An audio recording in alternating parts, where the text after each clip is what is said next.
Hello students, आज के video में हम देखेंगे कि एस्से कैसे लिखा जाता है।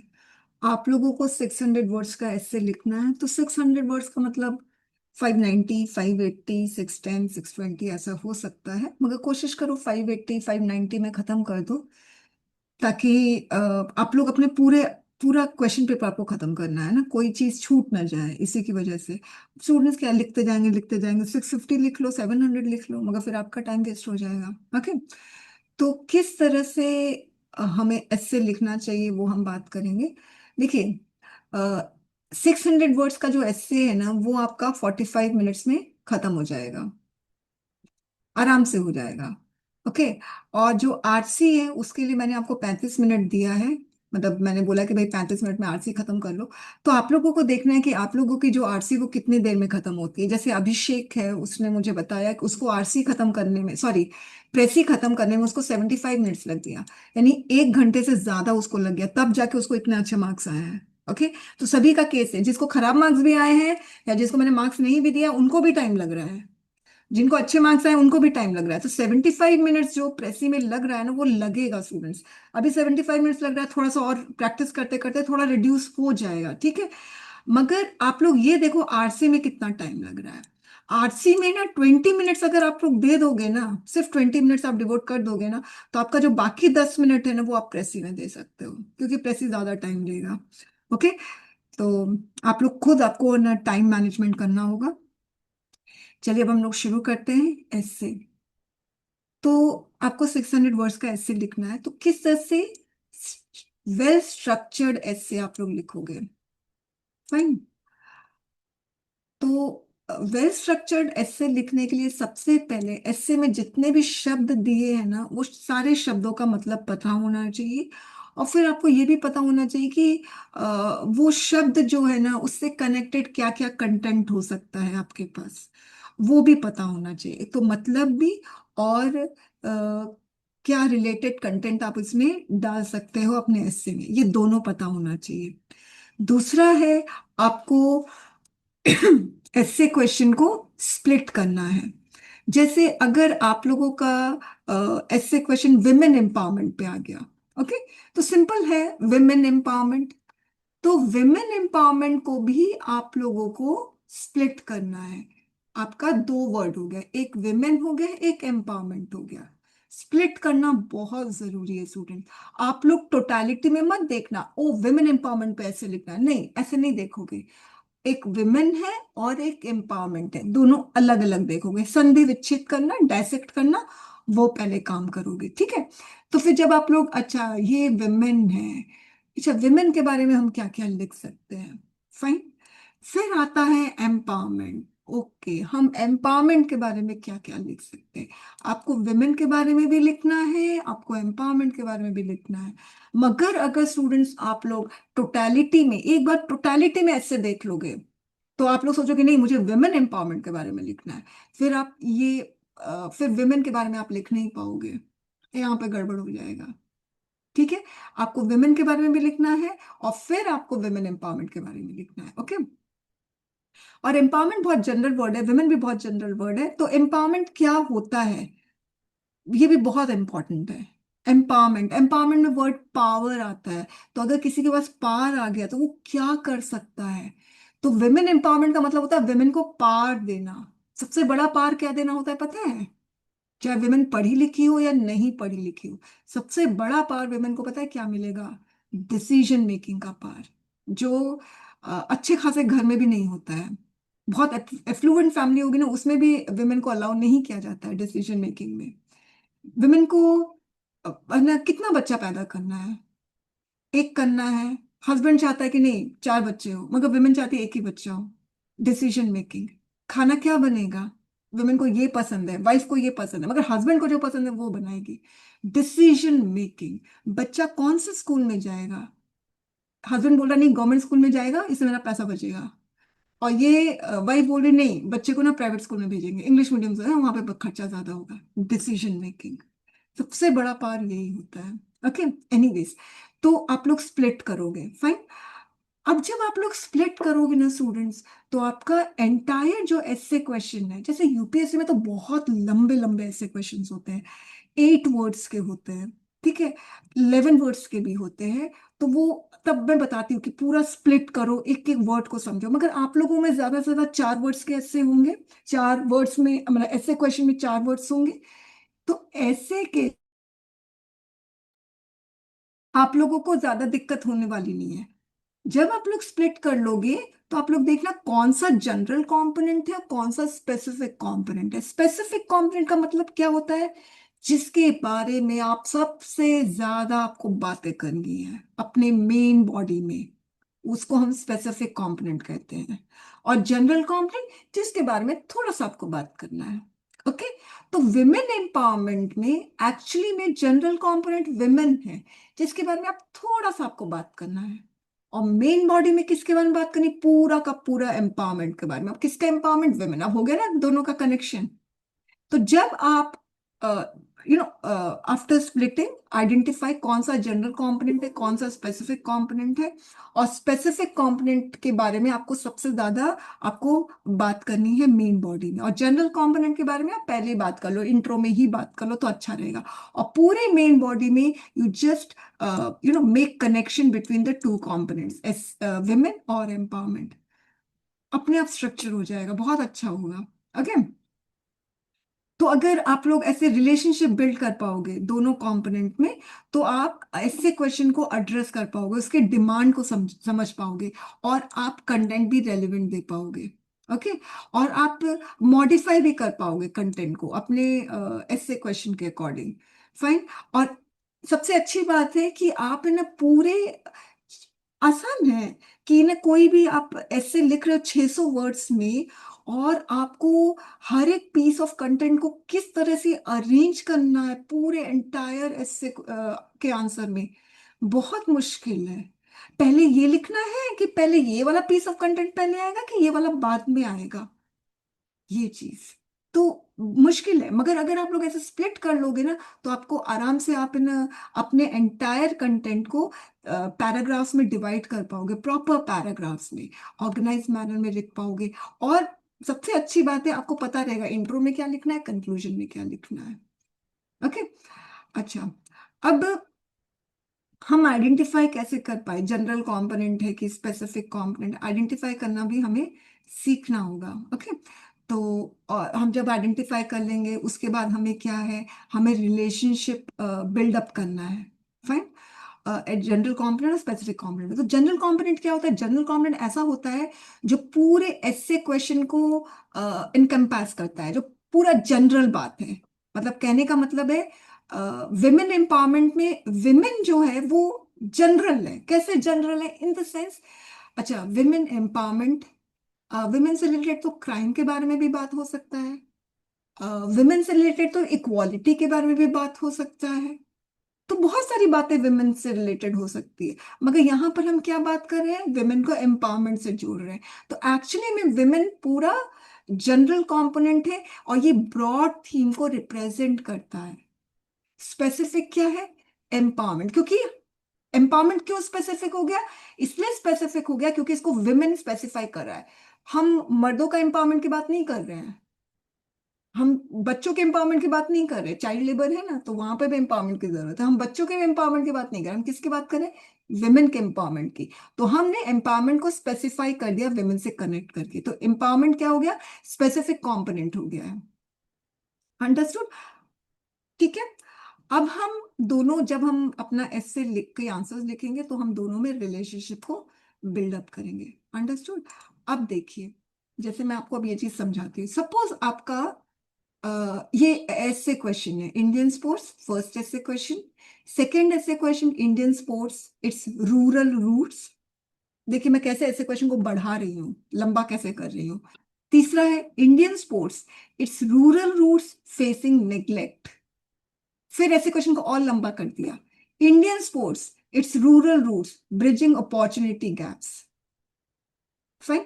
तो देखिए ऐसे क्वेश्चन कैसे एक्सपैंड कर सकते हैं, और यूपीएससी यही करता है, यही काम करता है, ऐसे क्वेश्चन को एक्सपैंड करता है। और बच्चे बस इस शब्दों में के जंजाल में फंस जाते हैं। आप लोगों का अच्छा है, आप लोगों का छोटा छोटा आता है, मगर आप देखिए ये वाला, ये बहुत इंपॉर्टेंट है, इसको भी हम डिस्कस करेंगे। मगर अभी सुनो, इंडियन स्पोर्ट्स, अब मैं जिससे क्वेश्चन पूछूंगी वो मुझे जवाब देगा, मगर ना ऑडियो में पॉसिबल हो तो ऑडियो में जवाब देना। अभिषेक अनम्यूट, मैं आपका तो अनम्यूट ही है, उसको म्यूट करो। ठीक है, कौन मुझे ऑडियो में जवाब दे सकता है? जल्दी से आप लोग अनम्यूट कर लिए जो जवाब दे सकता है, फटाफट। Sahil. Yes ma'am. Sahil, Indian sports में आपको क्या लगता है कौन सा जनरल कंपोनेंट है, कौन सा स्पेसिफिक कंपोनेंट है? जनरल मैम स्पोर्ट्स हो गया, और फिर मेन कंपोनेंट में इंडिया आ गया, इंडिया के रिलेवेंस में। अच्छा, अगर मैं बोलूं कि मुझे तो मतलब मुझे लग रहा है ये इंडियन जो है ना वो जनरल कंपोनेंट है, स्पोर्ट्स स्पेसिफिक है। स्पोर्ट्स स्पेसिफिक कंपोनेंट है इन द सेंस हम इंडिया के बारे में बहुत कुछ बात कर सकते हैं। हाँ, और स्पोर्ट्स के बारे में यस बहुत मैम। कुछ बात कर सकते हैं, मगर हमें स्पोर्ट्स किसके बारे में बात करनी है? सिर्फ इंडियन स्पोर्ट्स के बारे में बात करनी है। तो ये स्पोर्ट्स क्या हो गया? Specific component. Understood? Okay, mute कर लेना। यस। अनदर कोई और? जी मैम। हाँ, Munesh. Munesh, Indian sports and it's rural roots. अब इसमें सबसे पहले देखिए कितने एक है इंडियन स्पोर्ट्स, एक वर्ड। दूसरा वर्ड स्पोर्ट्स। तीसरा वर्ड इट्स को हटा देते हैं, रूरल रूट्स, ये आपका तीसरा हो गया। अब मुझे बताइए इसमें जनरल कंपोनेंट कौन सा है, स्पेसिफिक कंपोनेंट्स कौन सा है? इसमें स्पेसिफिक कंटेंट तो मैम रूरल रूट्स है, कि स्पोर्ट्स का रूरल रूट्स में हम एक्सप्लेन करेंगे। करेक्ट, तो ये आपका हो गया जनरल ये कंपोनेंट। जनरल रूट हो जाएगा इंडियन स्पोर्ट्स। ठीक है, okay, next. Next, anybody else? Abhishek. Yes ma'am. Okay, Hardik. Abhishek का तो अनम्यूट ही है। Hardik, Indian sports it's rural roots facing neglect, आपका ये एक जनरल कंपोनेंट, एक की कंपोनेंट इंडियन स्पोर्ट्स है। रूरल रूट्स दूसरा की कंपोनेंट है। अब मैं वर्ड नहीं देख रही, नेग्लेक्ट एक तीसरा की कंपोनेंट है। अब मुझे बताइए इसमें जनरल कंपोनेंट कौन सा है? मैम इंडियन स्पोर्ट्स एंड उसकी रूरल रूट्स तो इसका जनरल कंपोनेंट हो जाएगा, और करेक्ट, करेक्ट। नेग्लेक्ट जो है वो उसका स्पेसिफिक कंपोनेंट हो जाएगा, कि नेग्लेक्ट के बारे में बताना है। यानी आपको अपने मेन बोर्ड में सबसे ज्यादा ये बताना है कि जो इंडियन स्पोर्ट्स है विलेजेस में, उसको ना निग्लेक्ट किया जा रहा है। ओके, आपको निग्लेक्ट के बारे में सबसे ज्यादा बात करनी है, ये चीज आप लोगों को ध्यान रखनी है। तो ये चीज समझ में आई।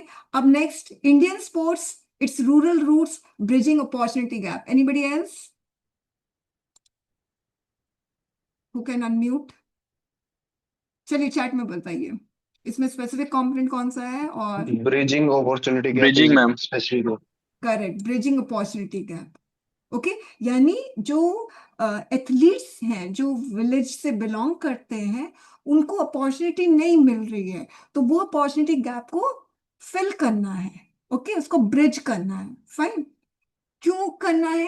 क्योंकि एक्चुअली में ग्लोबल स्टैंडिंग जो इनहांस कर रहा है ना इंडिया के जो स्पोर्ट्स वाले फील्ड में, वो एक्चुअली विलेजर्स ही तो कर रहे हैं, वो उन्हीं के तो एथलीट्स कर रहे हैं। आप नाम ले लो जितना, ज्यादातर विलेजेस से है।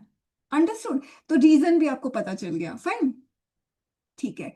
अब हम यस आते मैम। हैं ये वाला role of media in modern India. अब आप लोग चैट में बोलोगे, सबको म्यूट कर लीजिए। इसमें आपका एक रोल है, एक वर्ड, मीडिया है, एक वर्ड, तीसरा मॉडर्न इंडिया। मॉडर्न इंडिया को एक साथ ले लेते हैं। Fine, role, media, modern India. अब आप लोग इसमें बताइए कि इसमें स्पेसिफिक कंपोनेंट कौन सा है और जनरल कंपोनेंट चैट में बताइए।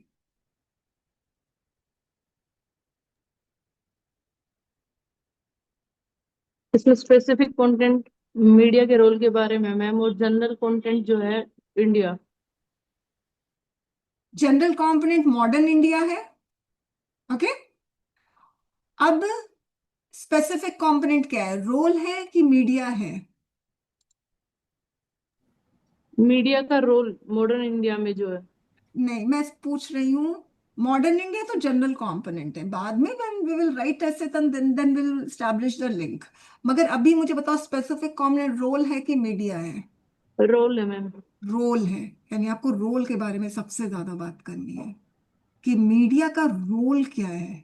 पता है, आप मीडिया के बारे में बहुत कुछ बता सकते हो, बहुत बहुत कुछ। ठीक है, मैं एक शेयर करना चाहूंगी एक आंसर। ठीक है, ये रहा, ये ऋतिक का आंसर है। जब ये फ्री इनिशिएटिव ग्रुप में था तब उसने ये आंसर भेजा था, इंडियन जुडिशरी सिस्टम। ठीक है, इसने शुरुआत जो किया था इसका, अपने आंसर का, वो है नेगेटिव, जुडिशरी का एक नेगेटिव एस्पेक्ट से शुरू किया था, वो है जुडिशियल डिले, डिले से शुरुआत किया था। ओके, मतलब ये सोचिए कितना ब्रॉड ये थीम है, इंडियन जुडिशरी कितना ब्रॉड थीम है। आपको इंडिया के बारे में बात नहीं करना है, मेन आपको जुडिशरी के बारे में बात करना है। ठीक है, अब इसने ना डिले से ही शुरू कर दिया, यहाँ पे सबसे बड़ी प्रॉब्लम होगी। मतलब आप ये सोचिए, हमारे इंडियन जुडिशरी में जो अहम चीज है वो क्या, डिले है। आपने एकदम नेगेटिव से शुरू कर दिया। Fine? फिर फिर ये इंडियन जुडिशरी का जो एडमिनिस्ट्रेटिव एस्पेक्ट है ना, वो यहाँ पर इसने इसमें बात की। मैंने लिखा नॉट रिक्वायर्ड। अगर इसके बारे में बात करनी थी तो आप इंट्रोडक्शन में ही कर देते ना, आपने यहाँ पे क्यों किया सेकंड पैरा में? आप समझे, यानी जो इंडियन जुडिशरी का जो बेसिक चीज है ना, आप इंट्रो में दे देते, उसके बाद you could have talked about positive, क्योंकि देखो कितना ब्रॉड थीम है ना, फिर आप उसको इसमें ना पॉजिटिव बात करते, इंडियन जुडिशरी का, उसका अचीवमेंट बात करते। ठीक है, पीआईएल इंट्रोड्यूस किसने किया? इंडियन जुडिशरी ने किया। तो आप पॉजिटिव चीज, पॉजिटिव बात करते, then you could have talked about, you should have talked about delay, overreach और पता नहीं क्या क्या क्या, है ना, एक्टिविज्म, जो भी जुडिशरी इंटरवेंशन करता है वो सब इसमें बता देते, मगर you should have talked first positive. Okay, यहाँ पे इसीलिए मैं कह रही हूँ, इसलिए कितना जरूरी है आप लोगों को जानना कि आप लोगों को अपना इंट्रो किससे शुरू करना है। अगर जो जनरल, आप इंडिया से शुरू करो, है ना, इंडियन स्पोर्ट्स है तो आप इंडिया से शुरू करो, इंडिया के बारे में आप बहुत कुछ बता सकते हो, इंडिया का अचीवमेंट बता दो इस फील्ड में उस फील्ड में, फिर आप लास्ट में बताओ इंडिया का अचीवमेंट स्पोर्ट्स में बहुत ज्यादा है। ठीक है, बस उसके बाद उसका शुरू कर दो। इसीलिए अब जैसे यहाँ पर आप लोग इंट्रो किससे स्टार्ट करोगे? Role of media in modern India, किससे इंट्रो स्टार्ट करोगे? जनरल कंपोनेंट से स्टार्ट करना चाहिए, राइट? आप मॉडर्न इंडिया से स्टार्ट करो, role of media, you don't talk about role of media. अब सेकेंड पैरा में, once you complete introduction, after that second para, in second para you start talking about role. या मैं बताऊं, आप modern India के बारे में बात करो, आपके पास वो 600 वर्ड्स है, पहले इस की कंपोनेंट को एड्रेस कर दो, मॉडर्न इंडिया को, उसके बाद ये वाला की कंपोनेंट को एड्रेस करो, मीडिया को। मीडिया एड्रेस हो गया, मीडिया भी कितना बड़ा है आप सोचिए। फिर then you start talking about role, कितना वेल स्ट्रक्चर्ड ऐसे होगा। और फिर जब आप रोल के बारे में बात कर रहे हो, then you don't talk about modern India, you don't talk about media itself, यानी मीडिया कहने का मतलब मीडिया इतना प्रकार का होता है, मैंने देखा है रोल के बारे में बात करते करते स्टूडेंट्स बात करना शुरू कर देंगे, मीडिया इतना प्रकार का होता है। अरे कितने प्रकार का होता है वो शुरू में बता दो ना, रोल बताते बताते ये बीच में क्या आप मतलब ये तो वही बात होगी ना, रामायण के बारे में बताते बताते बीच में महाभारत लेकर आ गए। वैसा काम मत करना स्टूडेंट्स, आप जो बात कर रहे हो ना अपने ऐसे में, उसको कंटिन्यूटी में रखो, एक फ्लो में रखो, एक बात करते करते दूसरा बात मत करने लग जाना। जिस आरटीआई वाला जो है ना, जो अमित का नहीं, जो दूसरे का है, अमित ने तो बहुत गड़बड़ की है अपने ऐसे में, मगर एक दूसरे का उसको 30 आया है ना, आप लोग उसके ऐसे में हल्की फुल्की प्रॉब्लम, मगर उसके ऐसे में खास बात पता है क्या है, वो एक बात जो कर रहा है ना, फिर उसको फ्लो में कर रहा है, और वो जैसे ही दूसरी बात पे आता है ना, तो दूसरी बात को फर्स्ट बात से कनेक्ट करता है, फिर तीसरी बात में आता है तो तीसरी बात को दूसरी बात से कनेक्ट करता है, इतना सीमलेस फ्लो में उसने ऐसे लिखा है। ठीक है, गॉट इट। अब जैसे advantages and disadvantages of mobile phone, अब इसमें आपका स्पेसिफिक कंपोनेंट और जनरल कंपोनेंट क्या होगा, चैट में बताइए। Very nice, very nice. आप लोगों को मोबाइल फोन्स के बारे में शुरू में ही बता दीजिए, ये पता नहीं एडवांटेज डिसएडवांटेजेस के बारे में बताते बताते बीच में बताओगे मोबाइल फोन का ये कंपनी है, गलत हो जाएगा। ठीक है, या तो मोबाइल फोन के बारे में न बता के शुरू में आप क्या कर सकते हो, आप टेक्नोलॉजी के बारे में बता सकते हो, मॉडर्न टेक्नोलॉजी में बहुत कुछ है, उसमें एक क्या है, मोबाइल फोन्स। ऐसे शुरू करो। पता है ऐसे की ब्यूटी किसमें होती है? ऐसे की ब्यूटी तब तक बरकरार रहेगी जब तक आप पूरा का पूरा ऐसे क्वेश्चन इंट्रो में नहीं ओपन कर देते। अगर आपने suppose role of media in modern India, नहीं नहीं ये नहीं, advantages and disadvantage of mobile phone, अब आप लोग ऐसे शुरू करते हो, ठीक है? जो इनएक्सपीरियंस्ड है, जिन जो पहली बार ऐसे लिख रहे हो, वो ऐसे लिखेंगे, there are many advantages and disadvantages of mobile phone. First, let's discuss about its advantages. Okay? या ऐसे लिखेंगे, there are many advantages and disadvantages of mobile phone. Before discussing the advantages and disadvantages, first we will talk about the history of mobile phone. Mobile phones are this is, छोटे बच्चे लिखते हैं ऐसे ऐसे, ऐसे नहीं लिखोगे। Okay, you just talk about the technology. धीरे धीरे ऐसे क्वेश्चन को ओपन करो, लाइन बाय लाइन। एकदम अचानक से पूरा का पूरा ऐसे क्वेश्चन को मत खोल दो एग्जामिनर के सामने, उसको ऐसे लगेगा कोई क्वेश्चन का आंसर कर रहे हैं। इन द सेंस जैसे साइंस का कोई, what are the causes of world war one, the causes of world war one are this this this. ये ऐसे क्वेश्चन के जो आंसर्स की ब्यूटी अलग होती है, इंट्रोडक्शन में भूमिका बांधना पड़ता है ना। तो ये फर्स्ट अबाउट टेक्नोलॉजी, टेक्नोलॉजी से फिर धीरे से मोबाइल फोन में आओ, फिर मोबाइल फोन से फिर then you talk about advantages. मतलब मजा आ जाएगा ऐसे में, ठीक है? Okay fine. अब जैसे माई ड्रीम जॉब, इसमें इंट्रो कैसे शुरू कर सकते हो? कैसे, मतलब आप बताएंगे? कोई भी चैट में बताइए, इंट्रो कैसे शुरू कर सकते हैं? मैम इंट्रो को हम लोग ड्रीम से शुरू कर सकते हैं और फिर जॉब्स और फिर इंटरव्यू करते हैं इसको ड्रीम जॉब से। ओके नाइस, चलिए ये हाँ अच्छा है। Okay, anybody else? और कोई तरीका? मैम इंट्रो को एनेक्डोट दे सकते हैं, एपीजे अब्दुल कलाम से स्टार्ट कर सकते हैं। उनका का विजन क्या था अपने चाइल्डहुड में और कैसे उन्होंने परस्यू किया फर्दर। करेक्ट। उसके बाद आप अपने ड्रीम जॉब के बारे में बात करोगे, है ना? यानी आप पर्सनालिटी, फेमस पर्सनालिटी से शुरू करके फिर सेकेंड पैरा में you will start talking about your own dream job. Okay fine, बहुत सारा तरीका है। अब जैसे आप लोग है ना, ह्यूमन बीइंग से शुरू कर सकते हैं। पता है ह्यूमन बीइंग्स का अपना फिजियोलॉजिकल नीड्स होता है। ओके, जब उनके अपने फिजियोलॉजिकल नीड्स जो है ना वो पूरे हो जाते हैं, तब वो अपने नीड्स के बियॉन्ड सोचता है।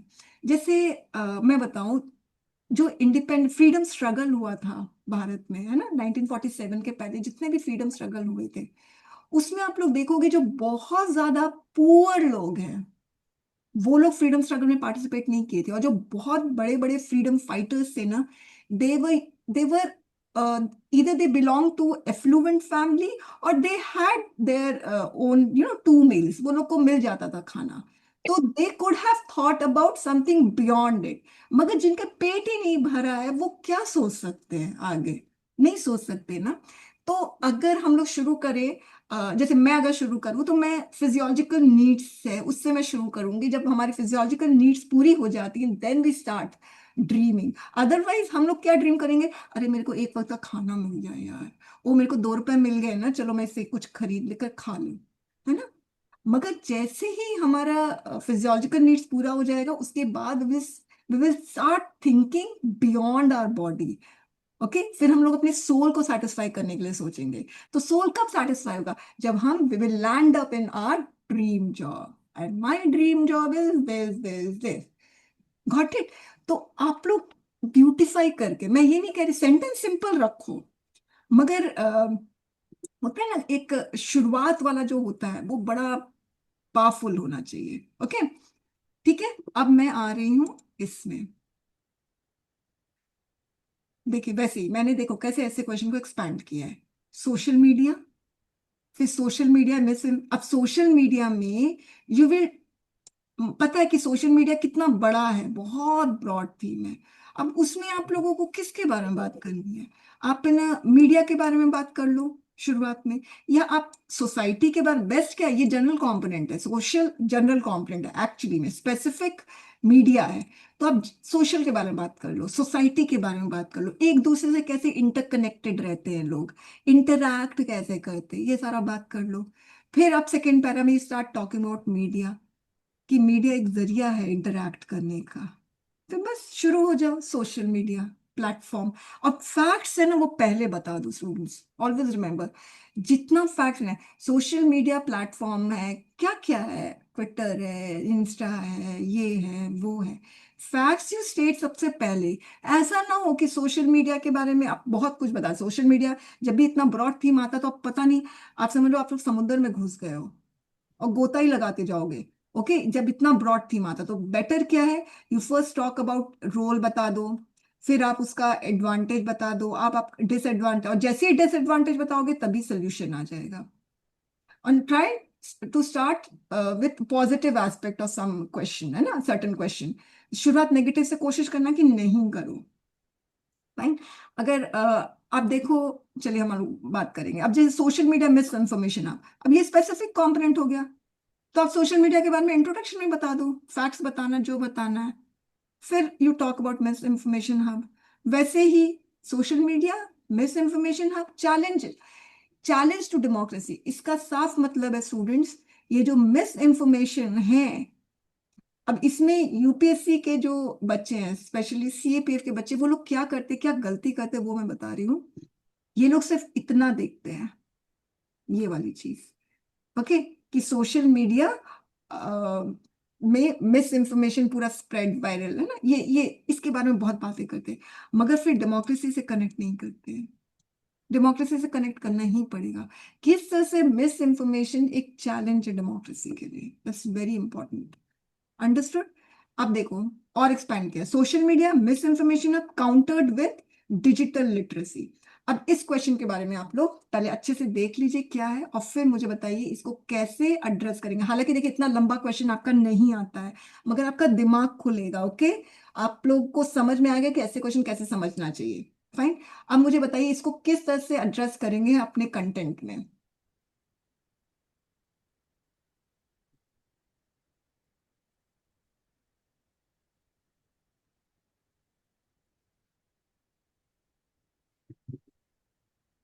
एनीबडी?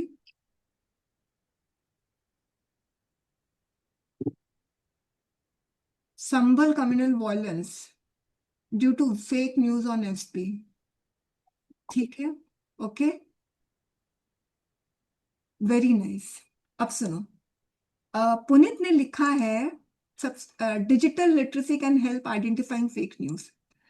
स्टूडेंट्स, ये जो क्वेश्चन है ना, ये सोल्यूशन बेस्ड क्वेश्चन है। आपको दिख रहा है, किसी को समझ में आ रहा है ये सोल्यूशन बेस्ड क्वेश्चन है? यस और no? Social media misinformation hub countered with digital literacy. पता चल रहा है यस और नो कि सोल्यूशन बेस्ड क्वेश्चन है? ओके। जैसे ही सोल्यूशन बेस्ड क्वेश्चन आप लोगों को समझ में आएगा, आप समझ जाओ ये कि आप लोगों को प्रॉब्लम पहले ही बता देना है, क्योंकि स्पेसिफिक कंपोनेंट सोल्यूशन है, यानी आपको पूरे मेन बॉडी में सिर्फ सोल्यूशन के बारे में बात करना है। या ऐसा भी कर सकते हैं कि you talk about social media, then second para you talk about one problem, then in the same para, second para में जो आप प्रॉब्लम बता रहे हो उसी पैरा में आप फिर सोल्यूशन बता दो, फिर नेक्स्ट पैरा में फिर प्रॉब्लम बताओ, फिर सोल्यूशन बताओ, यानी एक प्रॉब्लम एक सोल्यूशन, फिर एक और प्रॉब्लम, फिर उसका एक और सोल्यूशन। अंडरस्टूड? ऐसे कर सकते हो, मगर ये बहुत ज्यादा पता नहीं कर पाओगे कि नहीं। तो बेटर क्या है, आप पहले ही प्रॉब्लम के बारे में बता दो। फर्स्ट पेज, जैसे आपका 600 वर्ड्स है तो फर्स्ट पेज में you just elaborate on problems, पूरा का पूरा you just talk about problem at length, अच्छे से बात कर लो। फिर उसके बाद जब आप सोल्यूशन के बारे में बात करो ना, फिर आप प्रॉब्लम मत बताओ, फिर आप डिजिटल लिटरेसी किस तरह से सोल्यूशन होगा ये आपको बताना है। अब जैसे ये रिमूविंग जेंडर डिस्पैरिटी, ये भी सोल्यूशन बेस्ड क्वेश्चन है। रिमूव करना तो प्रॉब्लम आपको पहले बताना पड़ेगा, फिर आपको सोल्यूशन के बारे में बताना पड़ेगा, ठीक है, मगर प्रॉब्लम एक ही पैरा में प्रॉब्लम नहीं खत्म होगा।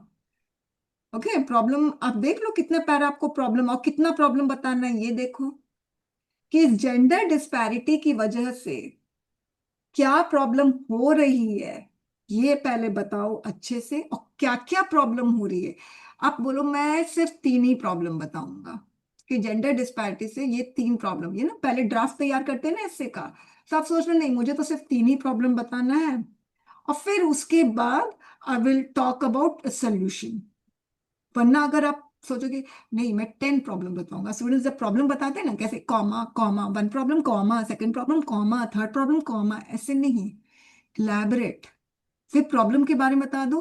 अगर आपका 600 वर्ड्स 6 पेज लेता है सपोज, या 5 पेज लेगा, तो उसमें you just talk about problem, 1.5 page में प्रॉब्लम बता दो, और फिर start talking about the solution. ठीक है, ऐसे कर लोगे। Water harvesting solution based question है, तो प्रॉब्लम पहले बताओगे। Sustainable development protection of ecology solution based question है, प्रॉब्लम पहले ही बता दोगे। यानी सस्टेनेबल डेवलपमेंट, इसका मतलब सबसे पहले आप अनसस्टेनेबल डेवलपमेंट के बारे में बता दो। अनसस्टेनेबल डेवलपमेंट क्या हो रहा है वो बता दो। और शुरुआत किसने की थी अनसस्टेनेबल डेवलपमेंट की? वेस्टर्न कंट्रीज ने। इंडस्ट्रियल रेवोल्यूशन में ही तो शुरू हुआ था। बताओ अनसस्टेनेबल डेवलपमेंट। फिर जब आप अनसस्टेनेबल डेवलपमेंट की वजह से क्या क्या प्रॉब्लम हो रही, क्या इम्पैक्ट हो रहा है, आप बोलोगे मैं 10 इम्पैक्ट बताऊंगा। प्रॉब्लम 10 इम्पैक्ट कैसे बताओगे? 4 इम्पैक्ट बता दो। ठीक है, 4 इम्पैक्ट बता दो। एनिमल्स का बता दो, इन्वायरमेंट का बता दो, ठीक है, हेल्थ का बता दो, काफी है। बस उसके बाद आप फिर now you start talking about sustainable development. ठीक है, yoga as a means of promoting physical, ये भी सोल्यूशन बेस्ड। अरे वाह, कितना ऑप्टिमिस्टिक है ये सुप्रीम कोर्ट का एग्जाम में, सारा सोल्यूशन बेस्ड क्वेश्चन है ना। तो आप लोगों को वैसे भी नेगेटिव से शुरू नहीं करना चाहिए आप लोगों को। अंडरस्टूड? अच्छा, तो ये हुआ। अब उसके बाद इंट्रोडक्शन। अब आपको वैसे सारा चीज पता चल गया है कि इंट्रोडक्शन हमें जनरल कंपोनेंट से शुरू करना चाहिए। उसके बाद जब जनरल कंपोनेंट्स से शुरू कर दोगे, उसके बाद you start talking about the specific component. ठीक है, तो never start your introduction with the specific component. Also do not try to build up the relationship between its key component in the introduction. मैंने देखा हुआ है बच्चों को, मैंने पहले ही बताया, the role of media in modern India, my dream job is women empowerment means, देखा हुआ है, ऐसे नहीं लिखा जाता है इससे। ओके, तो आप लोग कभी भी क्या लिखा है, the beauty of essay introduction lies in the indirect reference to the specific component, okay, or direct reference to general component.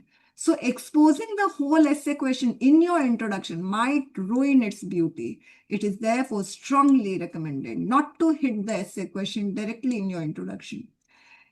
कुछ एग्जाम्पल देखो, ये सब आया हुआ है क्वेश्चन सीएपीएफ में। The role of Indian army in nation building, तो इसमें role of social media in modern India, same यही क्वेश्चन है, the role of social media in modern India. तो रोल के बारे में बताना है, ये स्पेसिफिक कंपोनेंट है। तो मैंने शुरुआत किससे किया है? India in the 21st century, मैंने इंडिया से शुरुआत किया है। ओके, अभी इंडियन आर्मी पे भी मैं नहीं आई हूँ।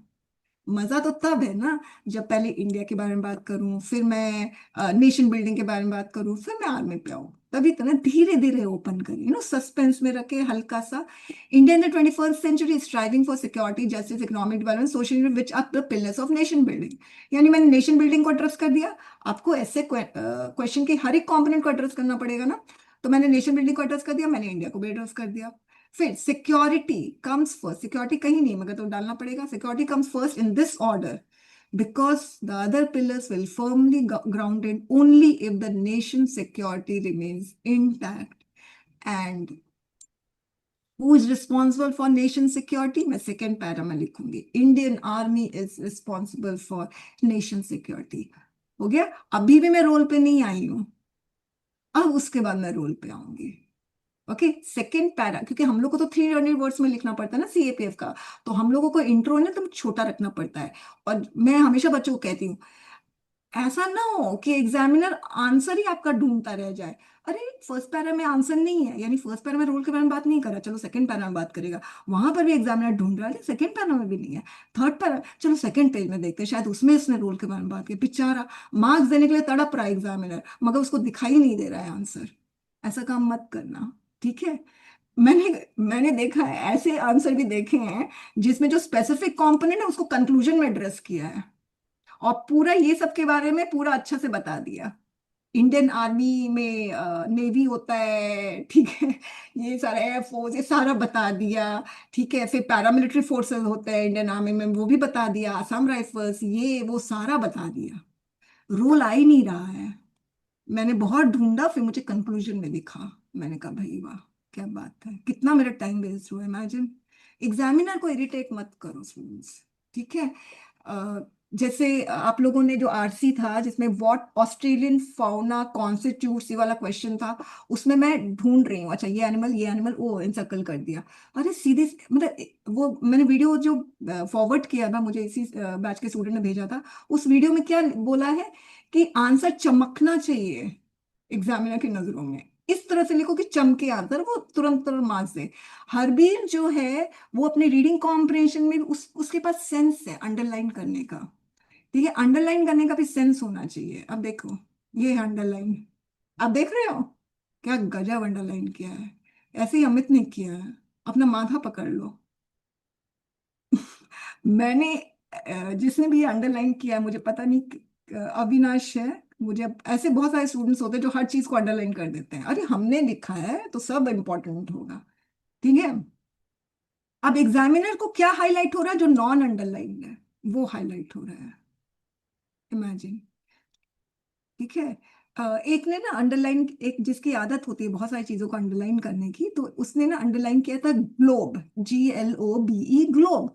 मैंने कहा भाई बताओ ये ग्लोब कितना इंपॉर्टेंट है ऐसे क्वेश्चन के लिए, मतलब एग्जामिनर का ग्लोब देखेगा तो वो उसका दिल एकदम पसीज जाएगा, वो आपको भर भर के मार्क्स देगा क्या। कितना इंपॉर्टेंट है जो आपने ग्लोब को अंडरलाइन किया है। तो थोड़ा सेंस रखो अंडरलाइन करने का, इस तरह से अंडरलाइन मत करो कि हर चीज अंडरलाइन हो गया। और वैसे भी इंट्रो और कंक्लूजन तो अंडरलाइन किया ही नहीं जाता है, दे आर देमसेल्व्स इंपॉर्टेंट, उसको क्या जरूरत है। देखो क्या लिखा है इसमें, है ना, पता ही नहीं क्या लिखा है। एनीवेज, ठीक है। फिर उसके बाद कभी भी अपने ऐसे शुरुआत में डेफिनेशनल अप्रोच मत रखना students. Sustainable farming means, sustainable farming refers to, okay. और एक बार इंट्रो देखो, एग्जामिनर जब आपका ऐसे क्वेश्चन देखेगा ना, तो इंट्रोडक्शन देखेगा, इंट्रोडक्शन का गजब का है ना, बहुत पावरफुल है, तो वो आपको मार्क्स देगा ही देगा। और फिर बीच में अगर आपने अच्छी अच्छी चीजें जो वाकई में रेलिवेंट है आपके ऐसे क्वेश्चन, उसको सिर्फ अंडरलाइन किया, ठीक है, तो आपको वो मार्क्स देगा। वो पूरा एस आपका नहीं पड़ेगा ऐसे, मैं बता रही हूँ। मैं आपका पूरा एक एक वर्ड ऐसे का पढ़ रही हूँ, ठीक है, मुझे पढ़ना पड़ेगा ताकि आप लोग अच्छा ऐसे लिखो। मगर आप लोगों को क्या करना है, स्पेसिफिक कंपोनेंट से कनेक्टेड जितना भी रेलिवेंट फ्रेजेस है, पूरा का पूरा सेंटेंस मत अंडरलाइन करो, उसको अंडरलाइन करो, ओके। अब अंडरलाइन करने का भी सेंस होना चाहिए, तो वो आप लोग डेवलप करना, ठीक है। तो एग्जाम में बोले ओ इसने लिखा है, इसने लिखा है, इसने, चलो यार इसको मार्क्स दे दो, खत्म, ठीक है। ओके, अब रही बात कोटेशन की, तो स्टूडेंट्स ये मिसकंसेप्शन है, और एक तरीके ये मिथ है एक्चुअली में, कि कोटेशन है ना इम्प्रेसेस एग्जामिनर। मैं आपको बताऊं, एक्चुअली में irrelevant quotation, long quotation depresses examiner, impress नहीं करता है। सिर्फ कोटेशन देना है for the sake of giving quotation, और ये कोटेशन देने का ये मकसद है in order to impress examiner. तो मैं बता दूं, अगर ये मकसद है ना तो इम्प्रेस नहीं होगा। आप किसी को भी, एग्जामिनर क्या, आप किसी को भी इम्प्रेस करने के लिए कोशिश कर लो, वो इम्प्रेस नहीं होगा। आप अपना ड्यूटी करो, आपका जो काम है आप वो करो, ठीक है। जिसको इम्प्रेस होना ना वो अपने आप ही हो जाएगा। फाइन, वही एग्जामिनर को इम्प्रेस करने के लिए आप स्पेस को मत भरो, एग्जामिनर को इम्प्रेस करने के लिए आप कोटेशन मत लिखो। आपका जो काम है आंसर लिखने का, जो क्वेश्चन का डिमांड है बस वो आंसर लिखो, एग्जामिनर अपने आप इंप्रेस होगा। और आपको क्या करना है, थोड़ा सा स्किल डेवलप करो कि हाँ एग्जामिनर अगर मेरा आंसर पढ़े भी नहीं ना, तब भी उसको दिख जाए मेरा आंसर। इतने अच्छे से अपने आंसर्स लिखो, अंडरलाइनिंग इतने अच्छे से करो, ओके। कोटेशन सिर्फ इंट्रोडक्शन में दिया जाता है, सबसे पहली चीज, ओके, बीच में नहीं। मैं तो बोलती हूँ, कोई कोई कोटेशन देता है बीच बीच में, ठीक है, कोई कोई तो बहुत ही देता है, तो मैं बोलती हूँ भाई शेरो शायरी इतना मत करो, जो क्वेश्चन का डिमांड है उसका पूरा करो, ठीक है, फाइन, ओके। फिर उसके बाद कोटेशन बहुत लंबा नहीं होना चाहिए। देखिए अगर लंबा कोटेशन है तो फिर तो वो याद भी तो होना चाहिए। अब सपोज आपने याद कर भी लिया सपोज, तो कोटेशन वो आप वर्ड टू वर्ड लिखना पड़ता है ना, तो कहीं ना कुछ गड़बड़ हो सकती है। ओके, फिर तो छोटा कोटेशन ज्यादा पावरफुल होता है।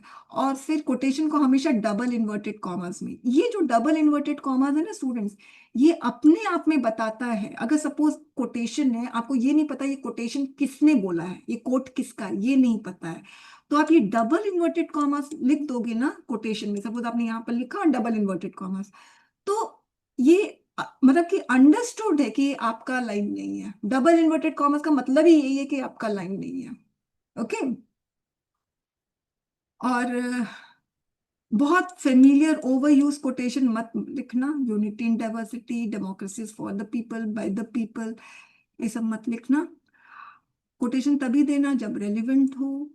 ऐसा कोटेशन मत देना जिसके लिए आप श्योर नहीं हो।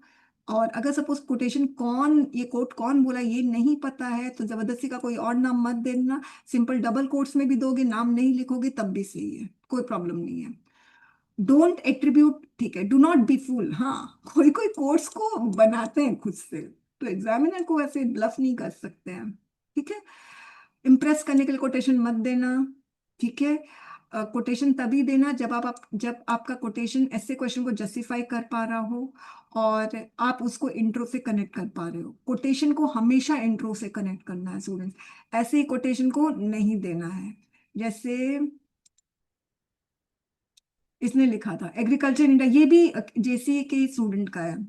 Everything else can wait but not agriculture, Jawaharlal Nehru, अच्छा कोटेशन है। ठीक है, और देखो इसने डबल कोट दिया, ये सब सब बहुत अच्छा है, बहुत बढ़िया। ठीक है, मगर क्या किया इसने, कनेक्शन नहीं दिया, कोई कनेक्शन नहीं। In 2021 when most sectors saw negative growth due to agriculture grew by 3, क्या कनेक्शन है, कोई कनेक्शन ही नहीं है।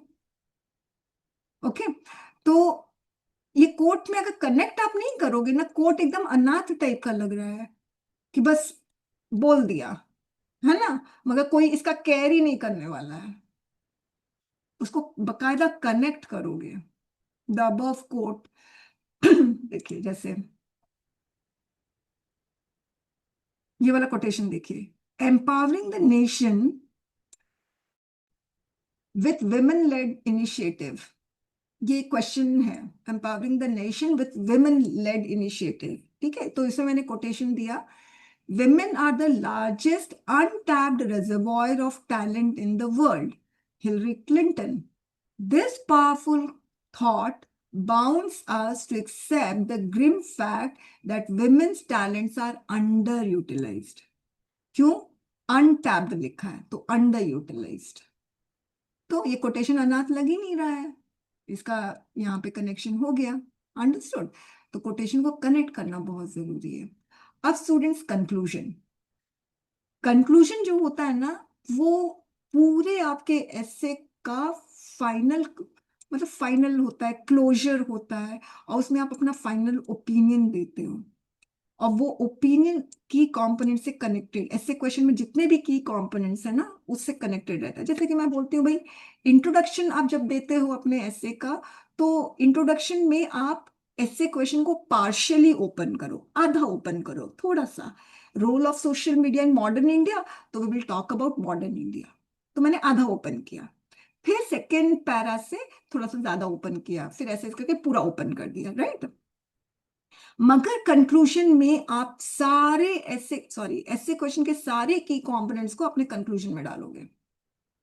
ओके, और उसके बीच में कनेक्शन बिल्डअप करोगे और फिर अपना ओपिनियन दोगे। ये चीज बहुत ज्यादा जरूरी है। ठीक है, और जैसे कि ये वाला देखिए, ये सीएपीएफ का है, फ्री बीस ड्यूरिंग इलेक्शन। देखिए इसमें जनरल कॉम्पोनेंट ऐसे लिखा है, ये स्पेसिफिक कॉम्पोनेंट, तो फ्री बीज during election, genesis and impact. तो फ्री बीज जो इलेक्शन के पहले जो इलेक्टोरल कैंडिडेट्स हैं वो बांटते हैं ना 2500 वुमेन के लिए, इस तरह से।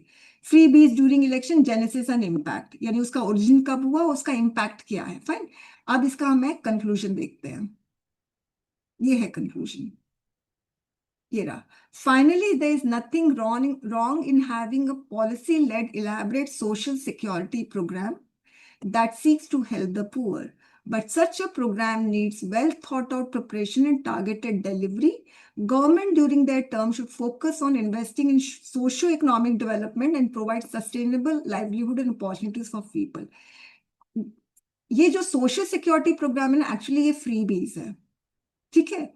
तो फ्री बीज को हम सोशल सिक्योरिटी प्रोग्राम नहीं बोल सकते हैं, बिल्कुल नहीं बोल सकते। फ्री बीज मतलब फ्री बीज ही है, ये सोशल सिक्योरिटी प्रोग्राम के अंतर्गत आएगा ही नहीं, क्योंकि फ्री बीज सोशल सिक्योरिटी के लिए नहीं दिया जाता है। फ्री बीज का एक ही मकसद है कि तुम हमें जिताओ, ओके। तो कहाँ है फ्री बीज, आप बताइए। इसका कंक्लूजन सोल्यूशन बेस्ड है, ये सोल्यूशन बता रहा है मगर फ्री बीज तो है ही नहीं, तो ये डिसकनेक्टेड कंक्लूजन है स्टूडेंट्स। तो ऐसे डिसकनेक्टेड कंक्लूजन आपको नहीं देना है। अगर आप बोल रहे हो क्वेश्चन जो है role social media modern India, तो आप उस पूरा पूरा की कॉम्पोनेंट्स को अगर कंक्लूजन में लेकर आओगे तो आपका कनेक्टेड कंक्लूजन होगा, ठीक है।